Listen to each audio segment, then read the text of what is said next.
Liberty Advisor, and just realized it says at Luke We Are Changed down below, but that is a lie because Luke is actually taking a much needed day off today, and we are joined today by John Sneisen, the Economic Truth, Chris Karabats, who is, you can find him on Twitter as under Zaphoid, that's Zaphoid, and then we also are joined by Dan O'Neill, who's a last second guest, who was at the protest, was it yesterday in New Jersey, and then you're on your way to another protest today, is that correct, Dan? Yeah, that's correct. It was yesterday at Trenton, New Jersey, from 10 to 3. 10 to 3. And we do have some videos of that protest that you were at that were, pretty, I'm just trying to see if we are live right here too. So if you guys just bear with me just one second, it does look like we are live, and you guys can just let us know in the comments if you guys can hear us, if everything sounds okay. But we've got a lot of, kind of crazy police state type stuff, to cover in the news today. I mean, you guys check over here. It says, a teenager posted about her COVID-19 infection on Instagram. A deputy threatened to arrest her if she didn't delete it because, America, and, obviously we are the land of the free, home of the brave.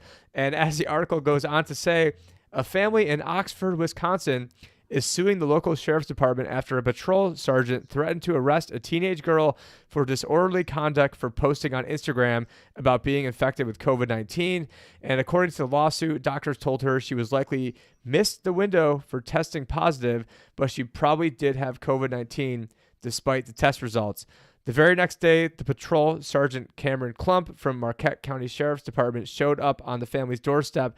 He was there under orders from sheriff, blah, blah, blah, blah, to demand that her and her father, Richard Cahoon, remove her Instagram post. If they refused, Klump said the family faced charges for disorderly conduct, and Klump told them she would start taking people to jail, according to the lawsuit. So, it sort of sounds like this particular area didn't want it known that there was people who had COVID-19 in their area, which seems like it's different from a lot of other areas who are trying to, diagnose as many people with this as possible, because if you go to the hospital and you have it, then the hospital gets more money, and there's all sorts of perverse economic incentives. But we've got the economic show later on for you guys, but today we're going to focus, right now, focus more on the police stuff, and we're going to get to Dan very shortly, who's on his way to another protest that I just want to make sure that we get out in the open, that Luke Rudowski does not endorse any of this, and probably does not endorse going to a protest unless you're staying in your car, which I'll be going to a protest tomorrow, which actually we'll get into that in just one second. But, here's another pretty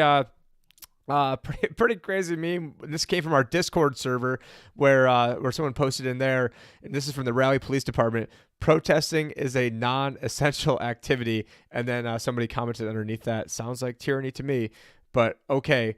And then, we've got an epidemic of resident tattletales, snitching on businesses, neighbors not following, coronavirus shutdown orders. These are the same types of people that, in World War II, Nazi Germany would probably be ratting out the Jews and would be, doing everything else. But, I did allude to the fact that I am, that there is going to be a protest here in Arizona. There's actually going to be one both tomorrow, which is Sunday, and Monday.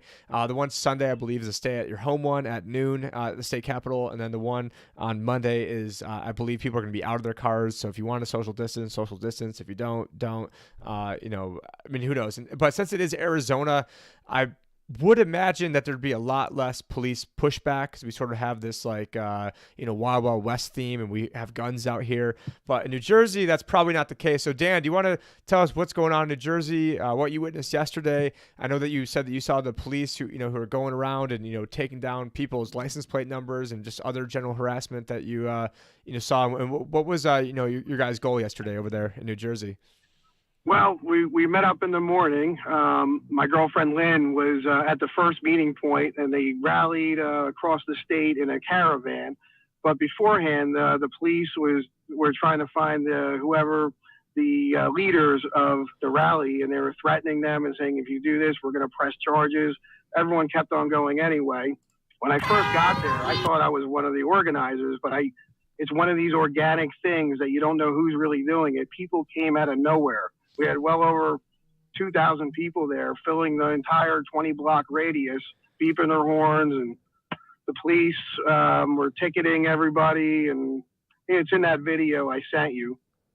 So Yeah, and let's and we can actually go to that video right now. So I want to make sure that actually let's so you guys probably won't be able, so the audience will be able to hear this, but I'm not sure if the other guys over there will be able to hear it. But let's go and take a look at this video now from yesterday from Dan's protest. So here's the cops, and they're going around, taking a look at license plates, writing people down. I love this lady who's just absolutely giving it to the cops right there, just following them. And actually, her sign, if you guys actually, you can see it in one of the later videos, but it's a Constitution, and on the back of it, it says, "My permission slip to assemble is the Constitution." And so I think that's an awesome video. And then we've got another one, which and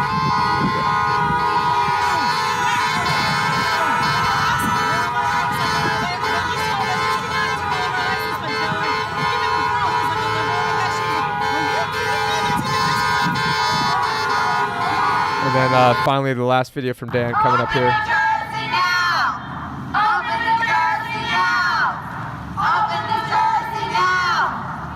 Here it is. There's the sign right. There's the sign right there. Signed permission slip to assemble. I absolutely love that. Yeah. So Dan, what else is going on today? I know you said you're en route to another one of these protests or evil activities that you're up to today. Well, yes. Right now I'm at a meeting point, and at the moment I don't see anybody, but that's the way these things go. You can't plan anything on Facebook because if you make anything, they'll delete you immediately. But yesterday during the rally, the fire department was joining us. They came with their big trucks, they're blowing their horns, and the cops were just standing there with their masks on and gloves. And everywhere Murphy was, that's where all the protesters were. So the governor moved from one spot. Is that the governor? Is Murphy the name of the governor, just for people not from New Jersey? Yes, Governor Murphy, and who has deemed the Second Amendment not essential, the First Amendment's not essential. So we were met with megaphones, screaming at him for hours, making a big scene, and it was great. It reminded me of the end of Fed days back in 2012. Yeah, and it's unfortunate that those days had to die, and unfortunately and this might not be a popular opinion, but probably a popular opinion with at least the three of you. But I really feel like the election of Donald Trump basically sort of killed that entire Ron Paul type movement. Now a lot of Trump I think was riding on the coattails of that movement to help get in there and was able to see how they screwed Ron to be able to get in there himself.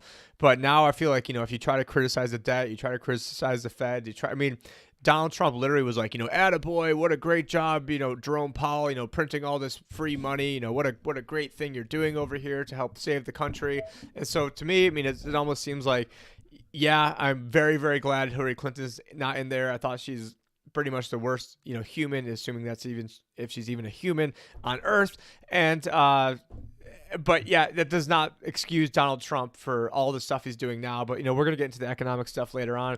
And so right now you're at a meeting point, but you're the first person there. So that's how these things go. It's sort of nobody really knows what's going on. But yeah, do you have is there any other plans or maybe you should hold on to those plans in case you end up watching this, or I don't want you to get yourself in any trouble later on. But well, there's a few more rallies planned that will be much bigger coming up soon. But when that time comes, we'll have to figure out whether we're going to use Signal, Telegram, or whatever, because you cannot do it through Messenger or Facebook like you could 10 years ago, maybe.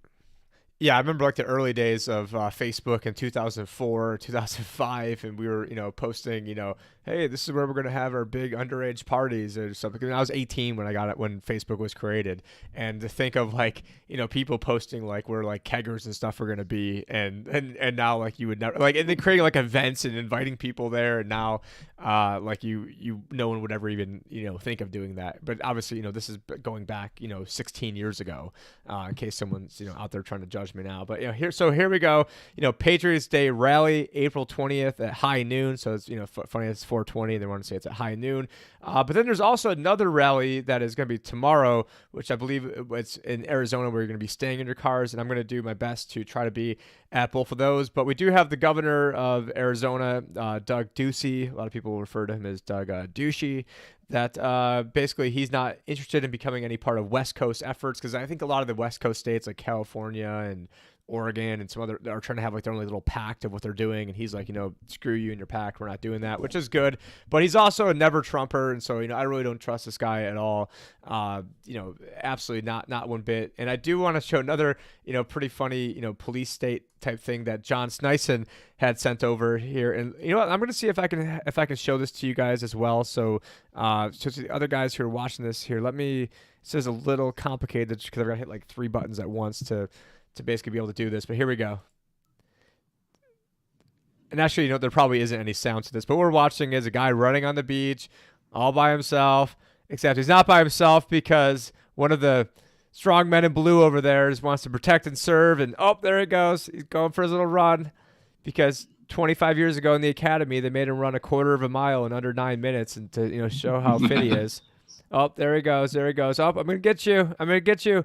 Oh, crap, he doesn't have any donuts. How can I run fast enough to keep up with him? Is that YouTube? Oh, no. Yeah, it's on the YouTube.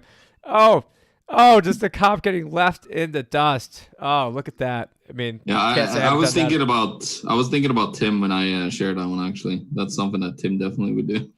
It's something I've done before, but so that's, I've been in the younger days. But I mean, it's just, to be a cop, it doesn't really take any real physical fitness type requirements. Okay, great. You got to pass like a few little, tiny little things to become a cop. But, really, you're going to go out there. And what was it? One of you had the meme where it showed was somebody, Chris, we want to explain that one meme where it was somebody like in New Zealand and the police were flying helicopters in to go get them or some crap like that.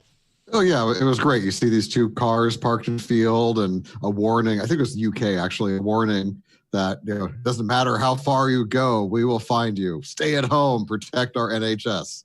They have 2 cars in this field. Nope, you can't see anything else around them except for the police helicopter that followed them there to arrest them for not social isolating effectively. It's like, come on, guys. Like, really? This is what we're doing here? I mean, we're arresting people for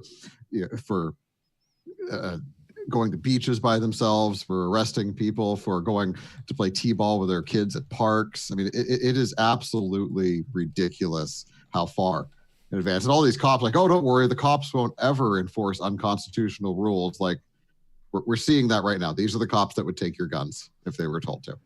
Exactly. I mean, and the thing is, I was not always like anti-police, but then I saw, I was out there in the front lines doing things to actually try to, help save this country. And yet I was the one getting, pushback. And who am I getting pushback from? By the same people that are supposedly out there, serving and protecting us. Speaking of serving and protecting, we've got jewelry store owners in Winslow, Arizona. So I don't know, maybe you can't even stand on a corner of Winslow, Arizona anymore without getting, without having to get any. What was the song? Was it an Eagles song, or what was the stand on the corner of Winslow, Arizona? And sorry, obviously singing is not one of my strong suits over here, but yeah, jewelry store owner is cited for not closing a jewelry store, and this is a super rural area, so it's not like we're in like New York City or anything. It's amazing how fast this shipped. It wasn't like 3 or 4 months ago. Like late last year was all the, oh, don't worry, kids will be able to run their lemonade stands without a permit thing. And now we're arresting people for running legitimate businesses. It's like, this shifted fast.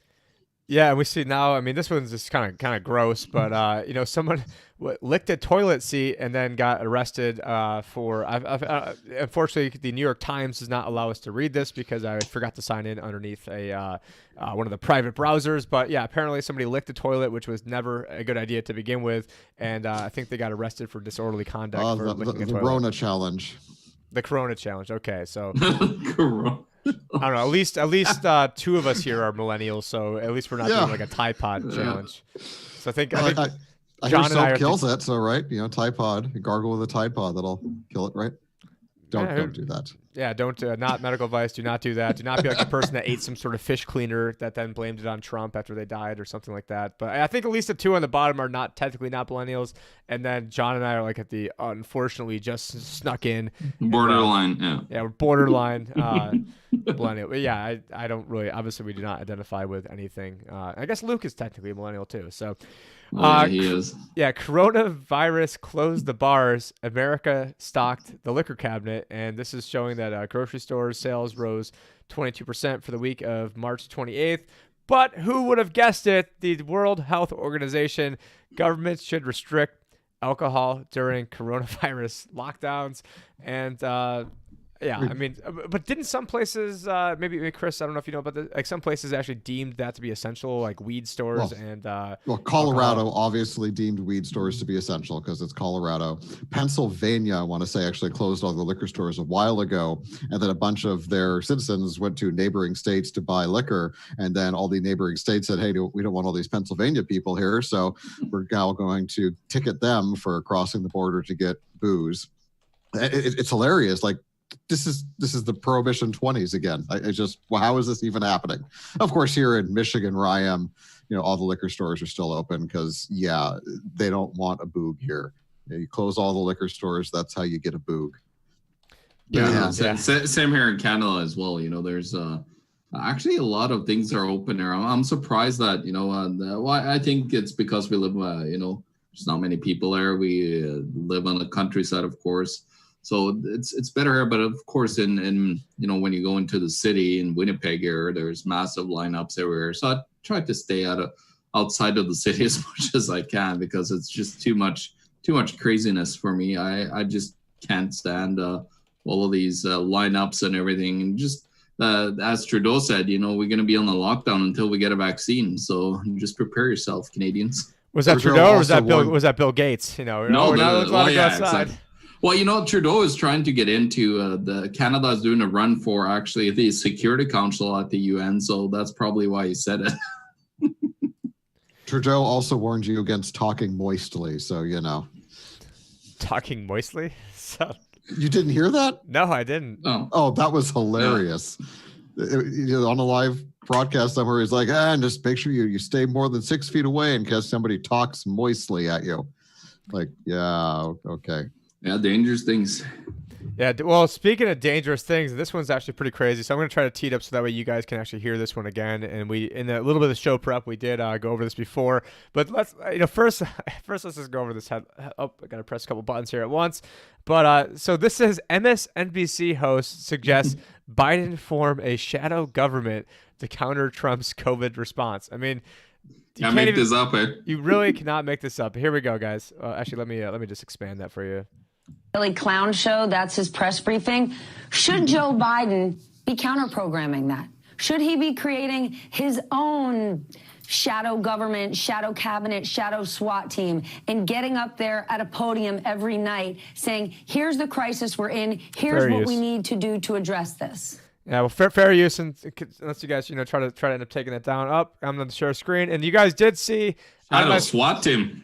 Yep, and actually, Ron. Okay, not on the screen. I did actually have our meeting ID, so somebody could Zoom bomb us right now. Except I had a password on it because I'm not 95 years old. I'm not a boomer. So if you guys did end up seeing it in there, you can't Zoom bomb on this. Sorry, it is password protected. But this is like what they do. They have like I can make an honest mistake like that because I'm juggling 3 computer screens here, and then they're like, oh, look at this. Like Zoom is definitely. I mean, I think Zoom is. Obviously, I wish there was much better technology and. I don't really care about this anyways because the whole purpose of this is to get it out there. I mean, it's being streamed on several different platforms right now. Speaking of which, can you guys see in the comments if it's working on maybe float.app / Liberty Advisor? Because I know we were having some problems trying to see if it would work over there, but it should also be on Facebook as well. But I've been too busy trying to run the show to check that out right now. But what do you guys make of this comment that Joe Biden should form a shadow government? We already have a shadow government, so is this another shadow government? Is this just the same shadow government that's been trying to take Trump down the whole time? What do you guys make of this? I think, in my point of view, there's always been a shadow government, and there's all the employees that are employed by all these government institutions. That's my point of view, the shadow government. But What do I know? Because these are the people that are not elected, right? They just constantly are, working for organizations without needing to, have anybody care about voting for them. So there's always shadow government, and that's the government itself. Biden can barely form 3 sentences. I'm not that worried about a shadow government he's forming. I mean, he's really just a warm body in there. The person they're going to actually run for president is whoever they're sticking as his VP at the convention. Because it's going to be Kamala Harris. I'm telling you right now, it's going to be Kamala Hillary. Harris. Hillary Clinton. Come on. I like the meme where it shows Barack Obama and Joe Biden sitting down, and Barack Obama is telling Joe, "I'm going to endorse you, Joe." And Joe's looking at Barack and saying, "For what?" Yeah, no, I love that one. And we are also live on Float app, so I just want to point that out as well. So it's underneath so it's Float FLOTE.app/the Liberty Advisor, and then it's if you want to do /live, it's another one. But we are live right there. So before we had some problems with that, I think it's the first time that we've been able to go live on YouTube and Facebook and Float simultaneously, and D Live too. So in case or not in case when they inevitably shadow ban us off here, it's another way for you guys to keep in touch. So just wanted to point that out. But do appreciate everyone who is watching. If you guys want to ask us any questions, we will be following some of the comments too towards the end of this. But yeah, I really think that Kamala Harris is going to end up being the VP pick because, she, being a minority woman who she's also she's like a pit bull. So you need a pit bull to go up against Donald Trump. I mean, what the DNC should be like just paying me like outrageous consulting fees to show them how to beat Donald Trump, but they need, not that I care because we're all voluntarist anarchists, libertarians here who, basically think it's all a joke anyways. I know Dan is, Vermin Supreme 2020. I mean, I'm liking Jacob Hornberger, also liking, I'm liking Vermin too, because the whole thing is BS. But now not even libertarians can't get any press at all, which is why they wanted to give, whereas Gary Johnson did get a decent amount of press because his whole goal, I think, was to basically discredit, libertarianism. Whether that was his goal or not, that's sort of the end result of that. But yeah, I think Kamala Harris will be the VP pick because when she sort of represents the Hillary Clinton wing of the establishment. When she was there as a senator, I guess she still is a senator. I think she was in some sort of like Senate like intelligence committee, which just goes to show you how intelligent the Senate is. I mean, who's the other one in there? Like I mean like just to even think of who the head of my profession is. So the top watchdog regulator of the entire financial industry is Maxine Waters. I mean, I probably had more financial education in 5th grade than Maxine Waters even has now. I mean, the fact that she is the one that gets to basically run my life in terms of, putting out, decrees of what you can do and can't do while, her and her husband are grifting off the taxpayers, doing all these shady deals, along with all of our other cohorts in California. Like, who's the other one? Not Barbara Boxer, but I forgot the other, Dianne Feinstein, her husband running around, opening up all the post offices and getting paid tons of money from all that crap. But getting back to Kamala Harris, I would say I am 99% sure it is going to be Kamala Harris, and it might not, but I'm more sure that she's going to be VP than I am that Joe Biden is going to be the president, the president-elect. I think these are going to be like, oh, I've got, early Alzheimer's, and then he'll forget the rest of the sentence he was going to say, and then he'll say, oh, well, his handlers will have, maybe prop him up there and, maybe get some marionettes to keep him alive, like it's Weekend at Bernie's or something, and then they'll say, hey, I'm taking one for the team, and because of this early onset dementia, I'm going to be stepping down. And now if that really does happen, I'm just going to look like a complete savant or something up here, and actually Dr. Frank was one of the ones who came up with that idea, but I do think that that's a possibility. Or they're going to sneak in Hillary, and I think that might be too obvious, but or Cuomo. I mean, Cuomo is another one I think they could sneak in. What about you guys? You think they're going to try to sneak Cuomo in? I know you were talking about the Michigan governor, Chris, that she was going to be a VP pick potentially. What do you guys think about? I think a lot of the governors are kind of fighting for that right now. Cuomo was the popular pick a bit ago, but I feel like he's not doing as great in the media now, where he's having to back Trump too much, so they don't like him for that. Whitmer's definitely being a foil to Trump right now, at least from my perspective up here in Michigan. And Michigan is one of those battleground states that the Dems could really prefer to win this time around. So I could see her, a lesbian woman VP. That's one of those things that will, tick off all those intersectional. So I don't know anything about her, and all I heard was lesbian woman VP. So what? So the Michigan governor is a lesbian, or I don't really know anything about what's going. I have luckily not paid attention to almost any politics outside of the major stuff going on after basically Trump got elected, because I just realized, and then I saw him putting in Jerome Powell, and then I saw him putting in Gary Cohn and all this other crap. I basically was like, you know what, the best way for me to end the Federal Reserve is to promote Bitcoin or cryptocurrencies and decentralization, and the state that way, not vote in this clown or that clown or but give us, but since you are taking one for the team right now and paying attention to some politics, let us know what's going on, so you got to pay attention to it, that way we didn't have to. So thank you, Chris. Go. That's how this works. Yeah. Thank you. You're the money guy, I'm the useless politics guy. Not useless, it's helpful, because it helps me. Otherwise I'd want to bash my head into a wall if I pay, because I pay attention so long for, I feel like I could never pay attention again and still be like 1,000 steps ahead of MSNBC or CNN or any other crap that you're going to get there. And you could wake up like first thing in the morning, have not paid any attention to anything, and still have better takes than MSNBC, because they are just Mark Twain that said there's two types of people in the world. There's those who read the newspaper there's those who don't read and they are uninformed, and there's those who do read and they're misinformed. And so everyone here, because of Operation Mockingbird and having the CIA basically control all the major media, and then now basically shut down people like us, you can see where things are going. But yeah, let us know what's going on, Chris, up there in up there in Michigan. The whole Governor Whitmer thing is lesbian. That's just one of those things, because apparently everybody talked about her. In fact, I hadn't even heard that joke until my wife made it the other day. I'm like, what is even happening right now?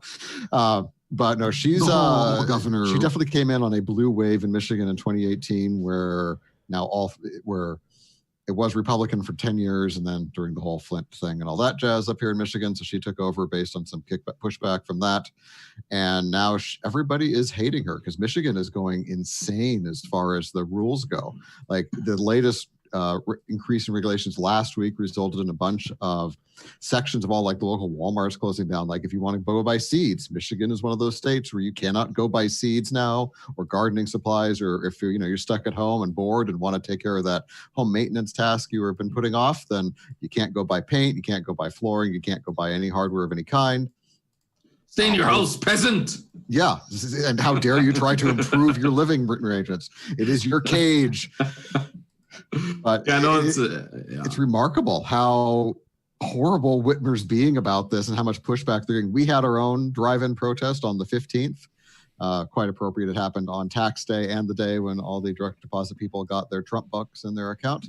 Yeah, you got yours super early. You're like the first person who that I knew that got theirs. I got mine 2 days ago. But Chris, you were right on the money with that. Yeah. But did Trump, for those that didn't get direct deposit, have anybody heard? I heard that Trump wanted to have his signature on the check, to make him very popular with people, of course, because it's election coming up. I think whoever is going to be the VP is going to be who is the most totalitarian of the governors. So somebody is racing for that title, I think. Well, no, I mean that's going to be California or New York are going to be the most totalitarian, and I think they're more interested in making their own nation states over there. It's a very weird time when the leftists are backing state rights, and it's the Republicans who want to centralize power in the federal government. As Trump said, he was the final authority on whether or not to reopen the country, not the governors. It's like I'm the captain. So captain of the Titanic, arguing about the bar tab as we're heading down while trying to greatly. Actually, maybe that's his whole deal. Is like we already hit the iceberg.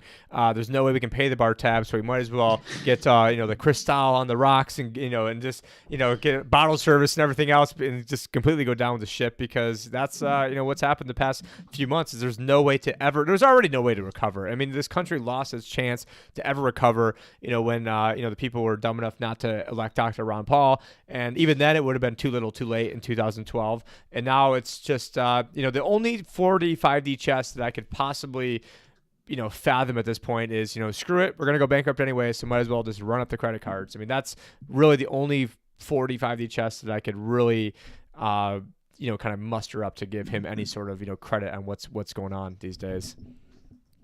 It really is interesting just to watch the left freak out about how fascist Trump is calling to liberate states. Like, it's like, I don't understand like what kind of weird backwards world that people can unironically say this stuff. And I just absolutely shocked by how much things are turned around these days, because it's not normal. This is not normal in any stretch of the imagination. And people are absolutely insane. And just because, since Trump is the one who wants to liberate states from their totalitarian governments, it must be fascist, it must be wrong. The old joke going around that if Trump came out against oxygen, they'd all hold their breath, or came out for oxygen, they all hold their breath. Can we start a petition for him to come out for oxygen? Then we need to. That'd be excellent. That would be the thing to do. Well, Trump has talked about opening up the economy, but then him and Trudeau actually decided to close the border for 30 more days. So I don't know about that. How much this whole we're gonna open up the economy, but meanwhile, Canada, that basically 80% of our GDP goes, our production of goods goes to the United States. So it's I don't know. I just find it pretty hilarious how he's talking about all that, and then they decide to still close the borders for 30 days. That's pretty par for the course for Trump, in that he talks a good game. We everybody has loved a lot of the stuff Trump has said over the years. Not everything, of course, because he says a lot of stuff. But during the election, he said a lot of good stuff that everybody liked. But as with everything, as soon as he actually gets into power, he just does the exact same thing that his, super smart. The exact same thing. What do you mean by exact same thing? What do you mean? Printing money, all the money. I mean, remember, cash more. Control Where's your P. checks? Where's your checks, guys? Hold on, wait. Those direct deposits don't have my name on it. Crap. We need to maybe instead of having the direct deposit saying I don't know, whatever it says IRS deposit, maybe it could just say Donald Trump's re-election 2020 slush fund or something, or Trump 2020 MAGA. Maybe it could come in there. We got Brutaltronics commenting, prepare the money guns. Well, we're getting more. And actually, I've got more stacks of fake dollar bills over there too. Actually, these aren't fake. These are Trump dollar bills. So it's funny. I actually asked sorry, John. I think that should be the new dollar.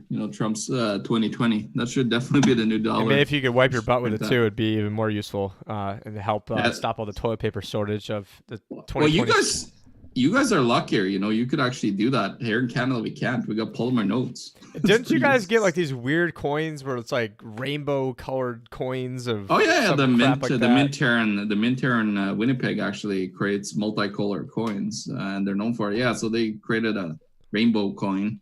I'm gonna go look that up right now. So we got rainbow coin Canada. I remember it was so crazy. Was it the loonie or what do you guys call it up there? Well, they do very small prints of them, right? So it's not something that's circulating on a mass basis probably.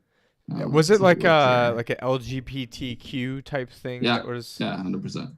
Okay, here we go. Let's and actually this one isn't rainbow, but close enough. So you guys won't be able to see it, but it looks like it's I don't know if it's two men kissing each other or two women. It's very so you guys see this. It is the Royal Canadian Mint unveiled the new commemorative loonie on Tuesday, meant to mark what it calls a key milestone for lesbian, gay, transgender, queer, and two-spirited people in the country.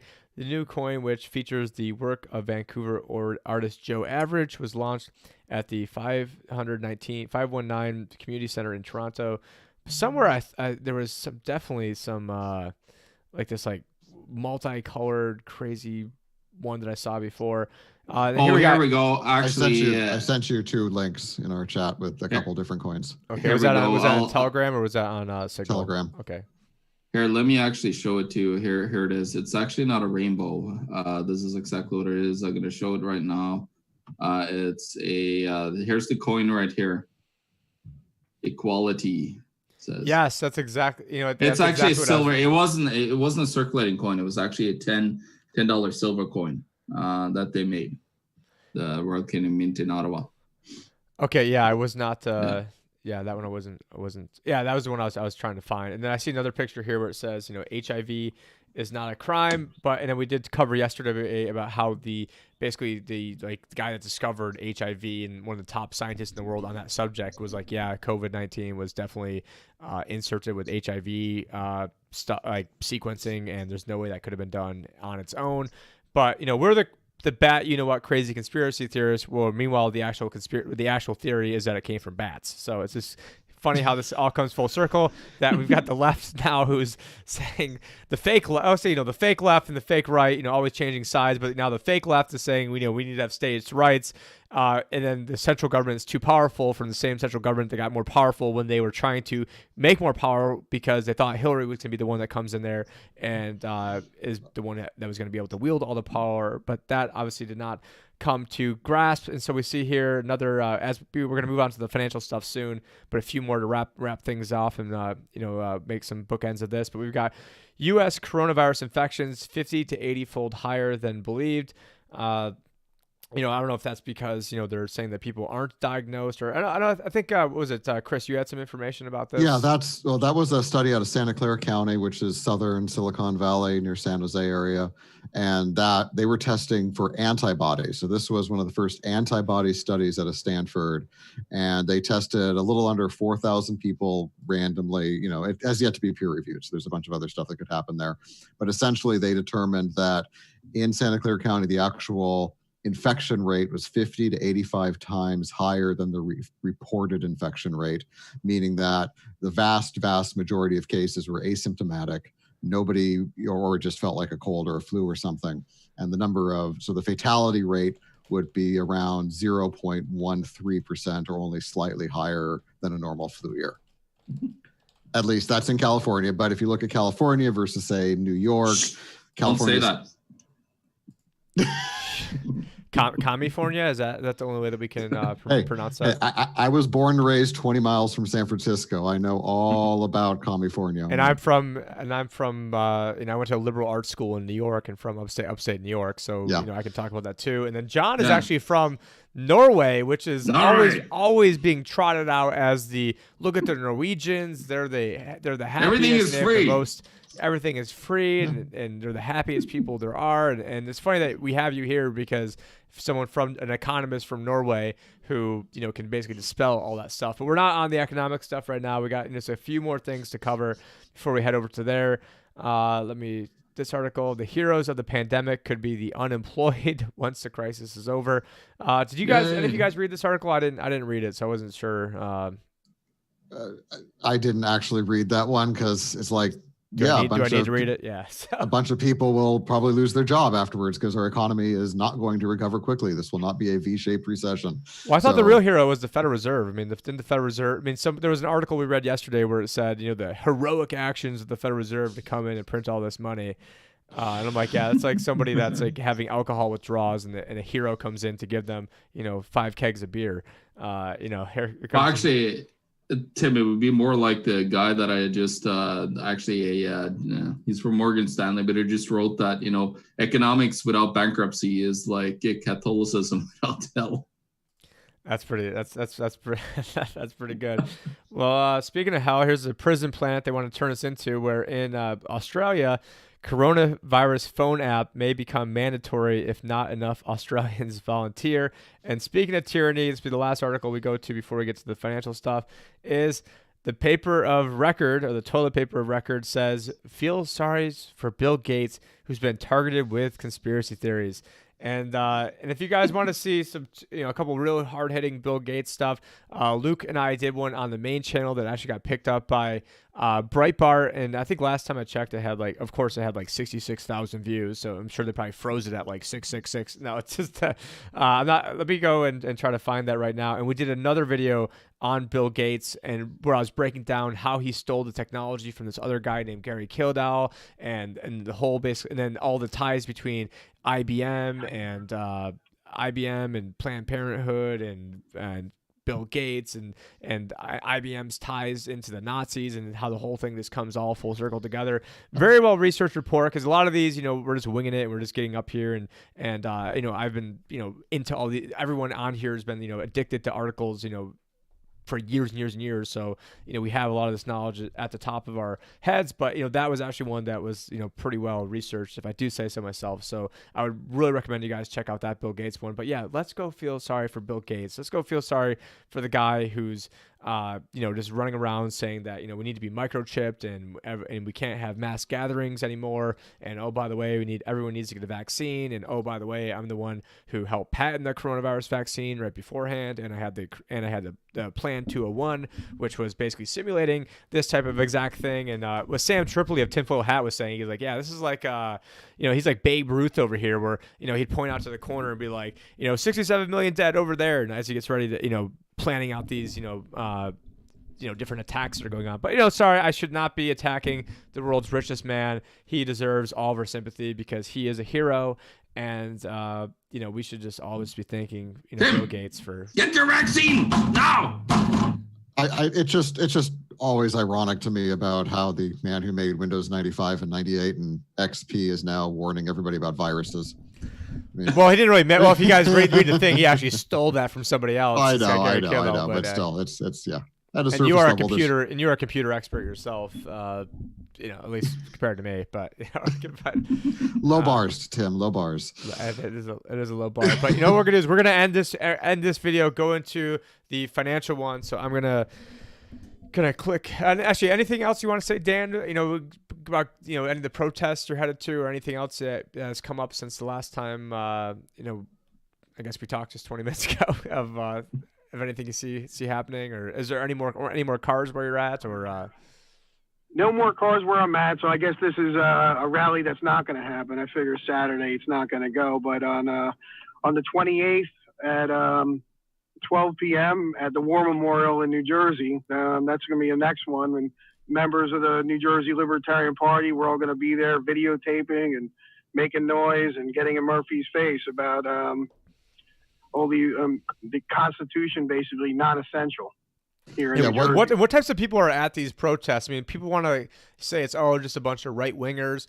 I mean, you wouldn't categorize yourself as a right winger. I mean, I met all of you at Anarchapulco. I think I met all of you at the 2019, and I think I briefly met John and briefly met Chris maybe in 2018 one, but I think we all really got to know each other really well at the 2019 Anarchapulco. So I'm guessing, obviously, you're not a right winger, and none of us here are right wingers. But what types of people are mainly at these protests from what you've seen in your experience? Yeah, well, of course, I'm a voluntarist. I'm also the vice president of the Central Jersey Libertarian Party. But most of the people here, you get a bunch of Trumpers, Tea Party members. And in fact, though, I saw a lot of people from the Ron Paul days, the Ron Paul sine waves and everything that I haven't seen in 8, 9, 10 years. And I met them all the other day, and then they all just came out of the woodwork. So it was, the spirit of 2011 was back again, 2010, and those, and it was great yesterday. I mean, it was a good day to be in New Jersey and protesting the government. I live for this stuff. No, that is awesome. It's funny, and I do see Luke We Are Change is in the comments right now, or somebody from We Are Change, probably Luke. Hey, what's up, Luke? Saying that somebody commented that they missed Luke hitting the desk. Well, I definitely did not miss him hitting the desk because for whatever reason it's so effing loud in my ears. When every time he does that, it sounds like a volcano's going off in my ears. And he's especially doing this show prep, and he's got all the poker chips he's playing with too, and it sounds so loud. It's just like, man, I can't. I just hit the desk for him to shut him up. So. Yeah, channeling the inner Alex Jones, or now with Alex Jones, he's always crumpling up the papers to try to copy Rush Limbaugh. So between those, it's always in my ear. But we love Luke, and he's he a well-deserved day off. And obviously, if Luke wanted to jump onto this, you can more than welcome to jump on. Now, Dan, you're more than welcome to stay for the economic stuff. I know, obviously, I don't want to promote people driving while live streaming. So if you have to get home and go to your family, I do. I don't. Yeah, especially in New Jersey. Yeah, you definitely probably don't want to be in New Jersey live streaming while But you probably do want to be live streaming if you end up getting pulled over, or or certainly live stream if the cops try to arrest you or threaten you or extort any of your friends. Or hopefully that doesn't happen. But I trust that you or all of your friends there will at least have the footage, and we'll try to get that out to the people. Hopefully it doesn't happen, but it'll be interesting to see what goes down the 28th. If there's more stuff that goes down, certainly let us know, and you are more than welcome to hang in the next segment. But if you've got to get going, that's we certainly do understand that. But thank you for joining us for this segment, Dan. Will too, Tim. Thank you very much, and I will take off so I can get involved in whatever's going on here. And thank you for your time, and love the show. No, thank you. I really appreciate all your activism and everything you're doing and spreading the word. And thank you for everyone spreading the word. I know Chris and Dan are probably helping spread the word of the show and things we do more than anybody. But thank you so much, Dan, and hope you have safe travels back home. Thank you very much. Yeah, have a good day. Yep, you too. Thank you. See you. All right, so I will end that recording. We are still live though right now, and so we'll do a little bit of Q&A right now. So if you guys got a little bit of Q&A, then we'll go right into maybe I'll fix this blue ticker down here because it had Luke's handle in there too, but I didn't want Luke to be associated with any of the protest stuff because that was definitely not him. So Tim, tell Luke Pachote. It's Italian, drives me crazy because people get my name wrong too. So that's from Christopher Forte. It'd be probably more of like a PIH, so it'd be like Pichote. So it's Pichotto. Yeah, and originally it was Pichotto, and then my great grandma switched it, and then now my soon to be ex-wife didn't want to have that. Put the O back on. I did when I put the O back on, so who knows? Maybe I'll go and I'll put the O back on. And that way my family doesn't have to be embarrassed about me putting all this stuff back out here because I'll be the only person. But I am the only person in the world with my name right now, to my knowledge. So at least, if I put the O back on, there probably will be. I mean, I never had the O on to begin with, but if I put it back on, there probably would be more than one. But you guys don't care about that. But anyways, let me go back up here. We've got. I don't see too many questions. There's one here actually. How is Space Force supposed to help capitalism? Guys there, Joshua Nunes says, "Hi guys, what's with the theory that Trump stated that Space Force will with the theory that Trump started Space Force because he wanted to save capitalism as it was bound to fail regardless of the pandemic." Is that like an April Fool's one or no? Not sure. Stupid. It's capitalism. Let's put up a this little iron cannon. I don't know if anybody of you played the Red Alert back in the day. Yeah. The iron cannon. I got somebody from 13 minutes ago on my Liberty Advisor page, which it's actually been able to reach 1,300 people today. Usually when I go live, it lets me reach like 47 people out of 32,000. So 1,295, that's a new record. Well, not new record. It used to reach way more than that back in the day. And so they ask, are these jerks anti-Trump? No, we are pro, freedom, pro liberty, and whether when Trump is doing good things, we call him out and appreciate the good stuff he's doing, and then when he's doing bad stuff and encouraging all the economic slavery that's going underneath, we call him out. And so that's what anybody should be doing. We're not playing any teams. I was probably more pro-Trump than just about anybody out there. And anyone that wants to criticize me, just know that I probably did about 10 million times more than you did. So you can go around to your 5 friends around the water cooler and say how MAGA you are, but it's basically having the voluntarist libertarians that did go out and vote for Trump are the ones that you need to should be courting their votes instead of trying to call us anti-Trump jerks, because at this point, and I'm definitely not voting for Trump at this point. Unless if he frees Ross Ulbricht, probably not going to happen. I hope he does. I would vote for him. If he maybe Assange, maybe if he shut down the Federal Reserve, but the odds of that happening would be slim to none at this point. Why aren't you trusting the plan, Tim? Just shut up. TTP. My initials are TTP too, so that's just exactly. So, how could you do anything else? Yeah, so you can probably see my CFP thing up there. It's like I don't know if it's it's probably the focus isn't good enough right now, but no, it's not good. It's on the, I don't feel like messing around with it right now, but so let's so if I'm trying to scroll to a different thing. There's actually another Timothy that we all love, which is Timothy Geithner, of course. To memorize him. You know what he did back in 2008. And we are on Float as well, so we're gonna get going soon with the economic one. And I see Anarchy Radio saying, "What's up, Tim? When are you coming on Anarchy Radio for an interview?" I don't know. When are you gonna invite me? So when he's out. So there we go. But yeah, let's get kicked off for the next video over here. And let me, first, if one of you guys want to riff on something, I'm gonna try to get something into this blue text bar because right now it's empty, and it is driving me nuts seeing that empty right now. So we have a YouTube comment about the theory that the global elites are using the pandemic to crash the dollar as the global reserve currency, replace it with a new global digital currency system they can control. Well, that is perfect because that is literally like the first thing I was gonna get into to talk about in the economic thing. So without even I'm not even joking. The very first article I have basically goes directly into that. So let's just hold our horses for 5 seconds. Well, fine. I will not talk about that then. Well, you will. You will, just like in 35 seconds for now. But yeah, let me get the recording started for number 2. Well, that sounded bad. Okay. Let's start recording number 2 over here. All right. So got to use that TTP for something. With that TP. Hey everybody, this is Tim Picciott with the Liberty Advisor, and today we are joined by economic historian John Sneisen, the Economic Truth, and also joined by Chris Karabats. How's it going, gentlemen? Very fine. Doing great here.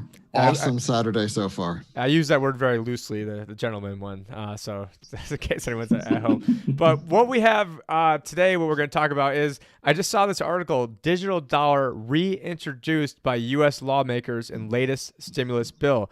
And so there we have, I forgot her name, like Rashid Tlaib of Michigan. So, I'm sure you're probably up there by Chris. Wanted to introduce a proposal to have the federal government issue $2,000 per month to residents by minting a pair of $1 trillion coins and using, I didn't even read this article ahead of time because actually slept in for a change today. Didn't really do a whole lot of show prep, but it's like, oh my God, and it's good because you dirty millennial. Yeah, I'm seeing this in real time, so it's just great. So we have covered this before, but oh yeah, let's just have $1 trillion coin. That's going to help do things. But then they want to have this automatic boost to Communities Act, or the ABC Act, and also brings back the idea of a digital dollar, describing the concept using similar language to a series of bills introduced last month, and saying no later than January 1st, 2021, the Secretary shall offer a recipient of boost payments to receive their payments in digital dollar wallets. Thursday, the bill read, and the bill was first introduced in the CARES Act, and then it was in the Maxine Waters bill that got taken up in the Nancy Pelosi bill. And apparently it's back. And I've been saying all along, this is just a trial balloon. This is like herpes. It's not going away. It's going to keep coming back and back and back until it's there forever. And eventually they're going to then marry this with who we just talked about earlier, Bill Gates and his whole vaccine program. And it's going to be like, oh, if you want your $2,000, for now it's going to be $2,000 a month. Oh, by the way, you've got to get your chip. Otherwise it's only going to be $1,000 a month, or you got to get your proof of your vaccine, or it's going to be $1,000, and then they're going to incentivize you, and then eventually they'll just give you nothing, and then they're going to get everybody on the grid. And once you're on the grid, they're like, oh, that $2,000 a month, but also we've got negative 5% interest rate, so that you've got to spend your money really quickly and forcing demand. Yeah, you can only use it on FANG stocks basically when you get your. Yeah. That's the whole point of the digital dollar, is that, well, you haven't spent it, so we're just going to take it back at the end of the month. Or, hey, you spent this on, gold. Or, hey, you went and bought some books by Ron Paul. We're not going to give you any money next month. And all right, you were saying that, what is it? Fans only saw like a record amount of increases for their site. I've never been on there, but I know Chris had some article that was showing that they had reached like record new heights. So maybe people are using it on people reading the Constitution on fans only, then they will rip that away from them. Well, yeah, that must be also how it's going to go. I'm sure those people will start getting kicked off of OnlyFans or whatever that site's called now. I'm sure somebody listening knows exactly what I'm talking about. And I'm trying to get us back. I somehow clicked off. I accidentally clicked off of our feed, so I'm trying to get back so I can monitor some of the comments. But okay, so another thing we've got going on, that pertains right in from that article, is Libra just made a bunch of changes to play more nicely with regulators. And it says the days of living, breathing Libra platform grow closer and closer and closer. And, what a big shock that, Libra is doing everything they can to cozy up with the big regulators. And this has always been the game plan. I mean, I did I channeled my inner Jeff Berwick, my inner Luke Radowski. And, Luke, he is taking the day off today. So this is video 2. So, wish Luke well today on the day off. Everybody needs a day off. But, I was channeling my inner Luke, my inner Jeff, and I was doing a walk and talk with my dogs on it was like, not January, it was like June 12th or something, bajillion degrees out here in Arizona. And I was like, listen, this Libra is probably going to be, the underlying composition is probably going to be modeled after the special drawing right, which is about 40% US dollar, 30% euro, 10% pound and yen. Yeah, the pound, yen, and yuan. Yuan. Yeah. And you saw the digital yuans now being trialed in 4 cities in China, right? I didn't see that, but I have somebody knocking on my door right now, so make sure I'm not getting kidnapped. But if one of you guys want to, take over for a second, 'cause it's like right next to where I'm at right now. But let's go talk about this digital yuan or dollar that's going on. Yeah, Chris, you're going.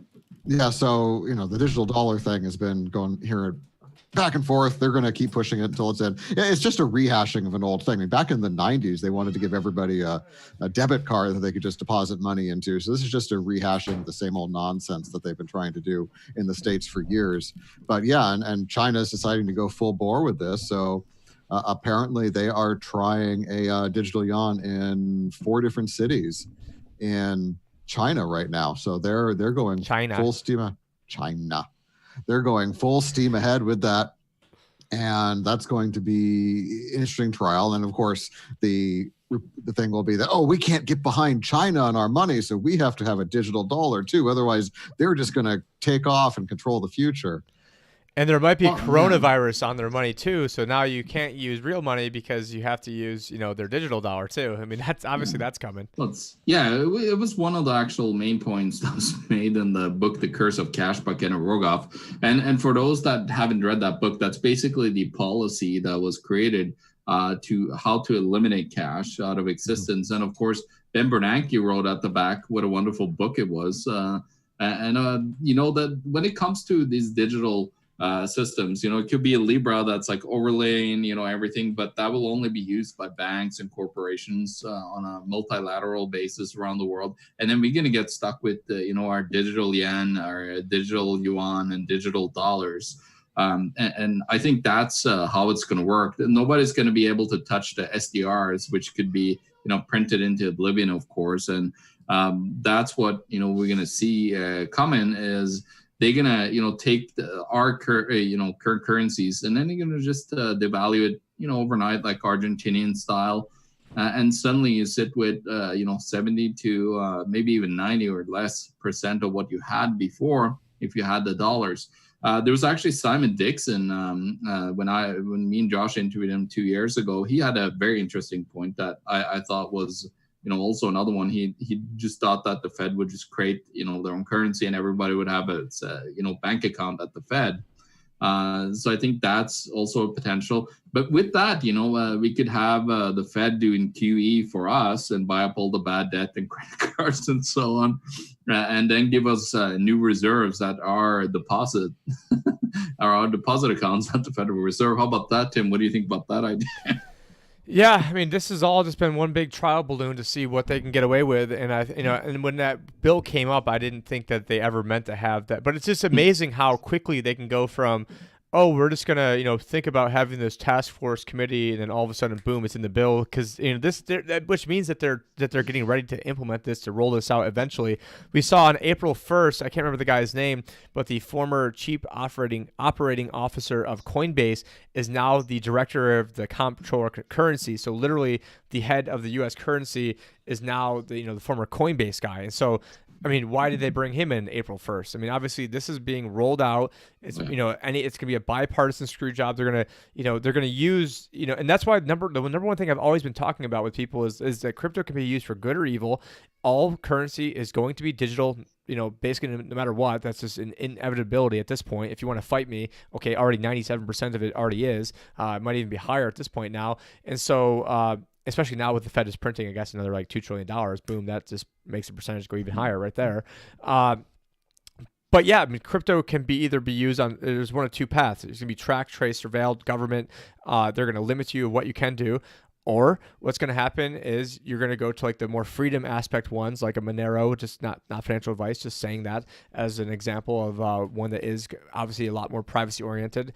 And that's where I see everything splitting off. But people are going to say, okay, well, I want my $1,200, and so I'm going to go sign up for this, digital wallet, and it's going to $1,200 is going to become $2,000, and the $2,000 is going to become $3,000, and then you're going to have two jackass political candidates who are going to be running, and one's the Republican's going to say, I'm conservative and I only want to have a $5 trillion deficit and I think we should have $4,000 a month. And then the fake liberal will say, I'm the person, I think we should have a $6 trillion deficit and we should, give everybody $8,000 a month. And we're just, this is never going to end. It's just, there isn't two parties. There's one political party and they're both communist. And it's whether you want the Republican, communism light or you want the full communism, Democrats, which now what Trump is doing is actually even worse than what Obama was doing, which I can't even fathom that from a political standpoint. I don't know if I answered anybody's question or I just went. Actually, Tim, I had one point about the potential digital dollar and how it could fail. Actually, Ecuador tried to implement a digital currency back in 2014, and it failed by 2018 because nobody adopted to use the digital currency. So, we could all hope that, that's a potential that could happen. But, there's a lot of slaves out there that really loves being whipped all day. So who knows where we're going to go with this? But there is a potential, and that has just happened, 2 years ago. So we can see that, there is a potential if you try to implement a digital currency that nobody uses it. And then that's, of course, the death of the dollar itself. If nobody's used the dollar, it would just hyperinflate and disappear into the ether. Well, it'd be really hard if they tie the UBI to it, it'd be really hard for nobody to use it. Oh, for sure, yeah. So if they just say, sure, if hey, we have this dollar, please buy some and try to use it. That's probably not going to happen. But say, hey, here's your digital dollar and here's $2,000 a month in it that you have to spend. Yeah, exactly. That's how they lure you in, yeah. Yeah, that's how they'll do it. Or like in China, it sounds like they're tying their digitally on to, government employee salaries as well as transportation costs and stuff like that. So they'll be, China has the power to say, yep, you have to use this for that. So Ecuador doesn't necessarily have the muscle that the U.S. and Chinese governments do to force their citizens into using something, carrots and sticks and all that. Now we have a question from Thomas Holland. It says, and usually I just take a question at the end over here, but this is one of the ones we actually did cover in the show prep, and I think it was from one of Thomas's actually questions earlier that we didn't address before. So thank you for the question. And he asked, will digital currencies even work if there's a large-scale CME, so that's a coronal mass ejection, or an attack using an EMP? Won't the whole digital economy be blasted back to the Stone Age? And so, Chris, do you want to cover that one? There's a lot of tactics you could go to cover that. For one thing, people are prepared for this. Let's just say Chris does have crypto bona fides. You want to maybe give your quick crypto bona fides? Okay. I work with a crypto project called Smart Cash, another one called Bitcoin Confidential, where two blockchains handling easy transactions and completely private transactions. I've been dealing with them for a couple of years now. I have some experience in this whole process and coding and blockchains and knowledge of how it all works. So I'm not just saying theoretically, I'm talking about so you consider yourself a crypto geek that you would know. Yes, I'm certainly a crypto geek. There are far smarter people than me in the space, but at least I'm not ignorant of it and I know what's going on. And they wouldn't be able to explain to anybody any of these answers, though. The people that are a lot of them too are, like a Vitalik, for instance. There's very few people that can understand what he would be saying. He's far smarter, but no one can understand him. There is that problem. You don't want. Anyway, I could go off on a different tack there, but I won't. But yeah, there's a whole bunch of different ways. For one thing. A whole bunch of different ways you go. For one thing, EMP attack, worst case scenario, we wouldn't care. All our dollars would be gone too. This is not a hey, the dollar saves you if from an EMP, but crypto. No, the digital dollar saves you. Sorry. Yeah, no dollar saves you. If an EMP happens, you're really only caring about food, water, and lead. Those are the only real currencies that matter in that case for at least a period of time. Is that because there's lead in your water up there in Michigan? Or sorry. I'm not that close to Flint, thankfully.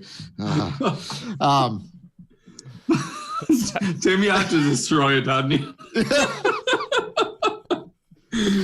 No, but there goes. I'm feedback. just getting the train right off the tracks. I had to. You just that's too much of a softball.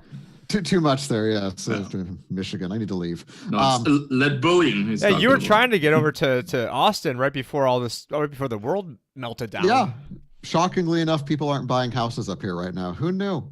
Yeah. But yeah. So for one thing, at a period like EMP, like everything's fallen. It doesn't matter. Does not matter whether it's crypto, your regular dollar, whatever. Everything is collapsing. Whatever. But the blockchain will not be destroyed.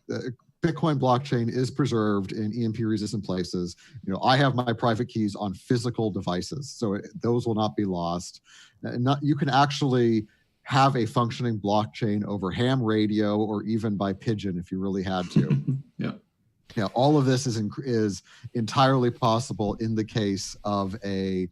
I have mine etched into. I have like an engraver, and I etched private keys into titanium. I mean, so an EMP is not going to do anything to titanium. Absolutely, and that's going to. I mean, the very first blockchain style thing was back in the Middle Ages in banks in Italy, and that was actually used to track the pilgrims, where the pilgrims make a deposit in Italy because they didn't want to carry their stuff with them because they were robbers. Oh, and really? whatnot. I didn't know that. Oh yeah, I could go off on that for a long time. And that's actually the first blockchain style thing. Obviously, it's not a real blockchain in modern terms, but that's how. Let's have another show, not today, but where you and John can geek out on like the history of money and all because I know both of you. I think with what you were just talking about with that story, maybe we can get into like Medici family and that sort of stuff. Would probably be an interesting show, at least for us and other financial geeks who are out there. I'm sure somebody would learn something from it and enjoy it. So an EMP is not what you should be concerned about, because an EMP will take. I mean, not having access to your Bitcoin will be the least of your concerns in an EMP strike. Yeah. Absolutely. But the thing though is that after the fact you could restore it with a centralized control unit like the Federal Reserve or other servers, right? Electronic server systems that current monetary system is running on. Those are in centralized places most likely, and I don't know if they're EMP hardened or not. And of course, transactions within that system. That's the great thing about the blockchain ledger, right? Everything is on a ledger. So you can, like, if you lost the ledger yourself, you could find it somewhere else, and then suddenly, voila, you have whatever you had before. And all you need is one ledger to repopulate, and it repopulates everything else. You only need one person in the world who stored it in an EMP-proof, Faraday cage, and then essentially that has helped mitigate the concerns. But isn't there's people who've already sent these over like SMS text messages? You mentioned ham radio. There's really now to be honest, I have no idea how you'd go about doing that. If you're like, hey, if someone has a gun to my head and says you have 5 seconds to go figure this out, I wouldn't know how to do it. But I'm sure if you get in that type of scenario, if I was in a room all day and you're like, hey, I'll give you $20,000 to figure this out, I could probably figure it out. But I don't, or I'd probably just call Chris and be like, hey, figure this out. Transactions are easy. I mean, a transaction is just a text string. And you can send it over any way you can get a text string somewhere else. You could send a Bitcoin transaction over a telegraph wire if you really wanted to. I mean, this is not complicated. This has all been figured out before. People who talk about, will an EMP destroy all cryptocurrency? Like, no, I mean, people have thought about this. The people who work in cryptocurrency were the people who were worrying about EMPs back in the 90s. I mean, these are the same people who have been freaking out about this for a long time and have thought about this and have probably spent way too much time and effort in hardening crypto against this stuff as far as the value they get out of it. But it doesn't matter because that's the kind of geeks they are. Yeah, and unfortunately, they didn't think about that with our electrical grid.